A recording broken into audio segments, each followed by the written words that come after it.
Hey guys, how's everyone doing? This is Sir Jedi Sentinel, and welcome back to Batman Be Vlogged, the weekly vlog series where I review an episode of Batman Beyond after watching it for the very first time. Today, we are looking at episode 10, Spellbound, originally aired in May 1st, 1999, written by Robert Goodman, directed by Butch Lukic. We are introduced to a new villain in this episode, Spellbinder, who seems to have the ability to hypnotize people into believing they are in a hallucination of some sort, in a fantasy, and in doing so, tricks them into committing robberies for him. Real quick, right off the bat, I love the design of Spellbinder. It's really simple. It's just a bodysuit with an orange and black. It's a black bodysuit with an orange swirl on it, kind of looking like a hypnosis swirl pattern. There's something simple in it, but at the same time, it looks kind of unnerving. I don't know what it is about it. Add to that John Cypher's voice. Like, his vocal performance here is really good. He joins Derek Powers, Blight, and I am forgetting his name now, but the actor who played Shriek, in just having really good villain voices.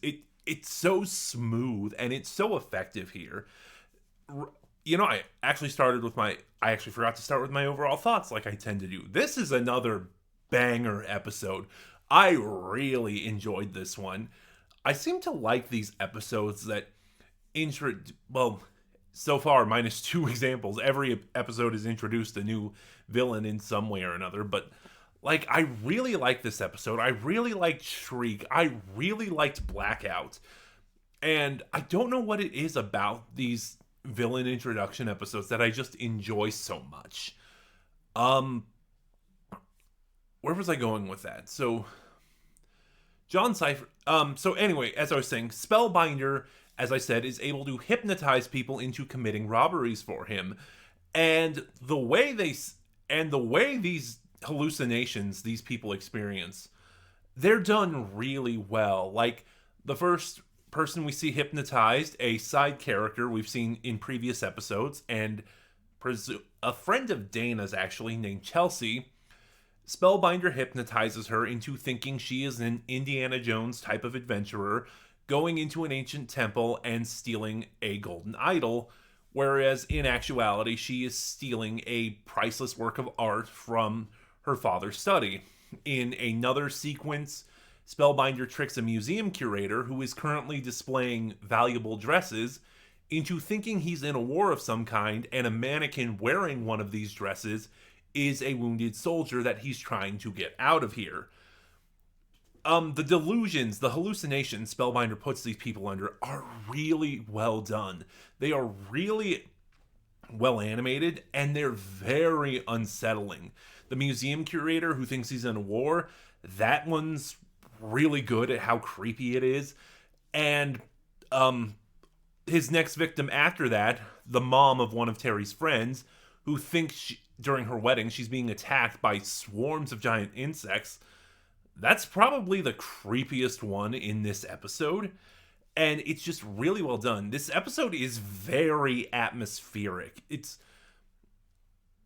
I don't know where I was going with that, but no, it's like there's a very creepy atmosphere because of how Spellbinder works and what he's doing. There's even a couple times where Terry gets put under his influence. Like, the first time Spellbinder hypnotizes him, he thinks he's in a little cove or something, and he's diving off a cliff into a pool, when in actuality he's diving off a freeway. Later, he actually hypnotizes Terry, not knowing Terry is Batman, to rob Bruce Wayne. And then later after that, he tricks Terry, he hypnotizes Terry into thinking he's fighting a zombie outbreak. And the way Spellbinder works, and I think this is a personal thing for me. I love hypnotist type villains and the way they influence the mind, because that creates some really good material for thrillers. And I think that's why I like this episode so much, because with the way Spellbinder works, it's kind of very thriller-esque, and it's got this great sense of atmosphere to it. And Terry, if memory serves, I just watched this. Why don't I remember? Fights Spellbinder twice throughout this episode, and they're both really good fights. I also like that Bruce is so proactive in this episode. That's another thing, just because I compared this to Blackout and Shriek. I really like these episodes where Bruce plays a bigger role, like Rebirth or Blackout or Shriek, as I just mentioned. And because I've noticed several times that he's either relegated to advisor, and in a lot of those instances, like Golem, he is barely in those episodes. So I like when we get a bigger role, especially here where Bruce is more proactive, because he's the one who kind of has to snap Terry out of the hypnosis. And then during the final fight, because, the hypnosis can't be transferred via video link, he has to be Terry's eyes and help him fight Shriek. There is one other thing I noticed. I kind of have a theory about this. I totally just forgot what I was going to say. But no, I kind of have a theory about this. Kind of like my theory that, the high school bully Nelson Nash is a Joker. Again, no one spoil that for me, please. I want to be proven or disproven myself. I feel like a lot of these new villains we've been seeing, and a lot of the ways they've been created, and the ways their abilities and their aesthetics, I feel like they're based on or inspired by classic Batman villains. Not all of them, of course, like Blight. I couldn't say Blight draws inspiration from any particular Batman villain, but like Ink, I feel like, is an update of Clayface.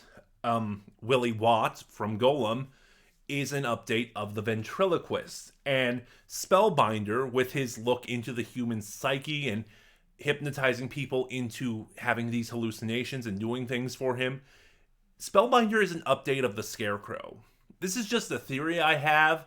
If these characters come back, we'll see if that rings true or not, or if my theory sticks and lands and holds water. But like I said, that's just something I kind of thought, especially because I don't have anything else to say. Spellbound is another fantastic episode.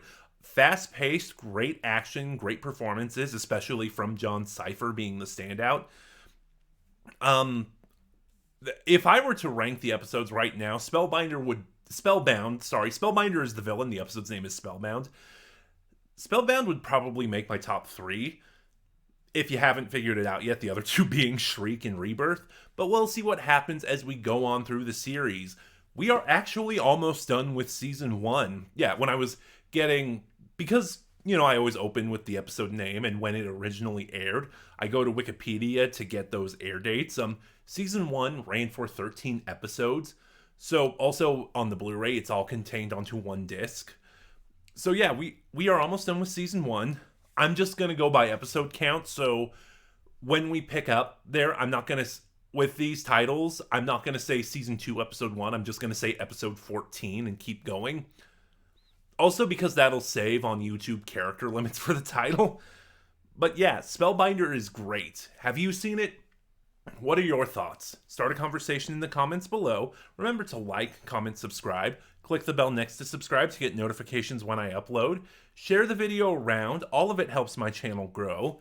And in the description box below, for the time being, you will find the link to my Twitter where you can follow me and get updates on the channel. This is Sir Jedi Sentinel, and I'll see you guys next week for episode 11.